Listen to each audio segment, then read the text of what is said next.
Hey guys, welcome to my channel. ఎవరైతే ఇప్పటి వరకు నా ఛానల్ చూస్తూ సబ్స్క్రైబ్ చేసుకోలేదో సబ్స్క్రైబ్ చేసుకోండి. అండ్ ఈరోజు నా first half of morning routine అనేది చూసేద్దాము. ఇప్పుడే కిచెన్ క్లీనింగ్ స్టార్ట్ చేశాను. First stove and counter top, ఈ టూ కిచెన్లో చాలా ఇంపార్టెంట్ ప్లేసెస్ కదా. సో అవి క్లీన్ చేసుకుంటూ మీన్ వైల్ యుటెన్సిల్స్ అని కూడా అరేంజ్ చేసుకుంటున్నాను. అండ్ మీకు కూడా నా క్లీనింగ్ ప్రాసెస్ నచ్చితే ఫాలో చేసేయండి. Coming to the stove part, cooking చేసేటప్పుడు ఆయిల్ స్పిల్ అయి ఉంటుంది అండ్ దుమ్ము కూడా ఉంది. ఎందుకంటే మా కిచెన్ సైడ్ విండో ఉంది కాబట్టి కింద కబోర్డ్స్ కూడా చూసారా చాలా దుమ్ము పట్టేశాయి. సో సేమ్ ప్రాసెస్లో క్లీనింగ్ అనేది చేస్తున్నాను. ఒక క్లీనింగ్ లిక్విడ్ తీసుకోవడం, కొంచెం స్ప్రే చేసుకోవడం, కొంచెం సోప్ కూడా తీసుకొని క్లీనింగ్ అనేది చేసేసాను. Right side of the counter part మీరు చూసేది ఇప్పుడు క్లీన్ చేసేది.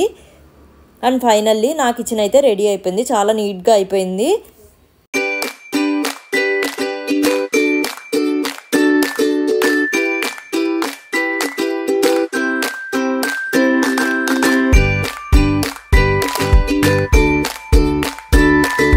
అండ్ క్లీనింగ్ ఇలా కంప్లీట్ అయిందో లేదో లంచ్ టైం అయితే అయిపోయింది.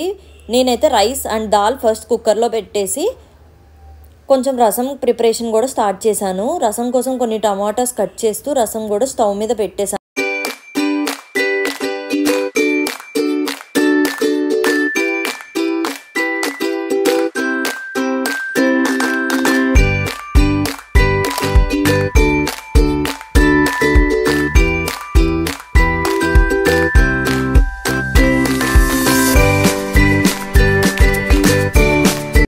Finally my lunch is ready. ఆహా, ఎంత బాగుంటుంది కదా మనం కుక్ చేసుకొని తింటే, ఆ టేస్టే వేరు. అండ్ బెడ్ స్ప్రెడ్స్ కూడా కొంచెం ఉంటే అరేంజ్ చేసేసుకొని నా డే అనేది కంప్లీట్ చేశాను.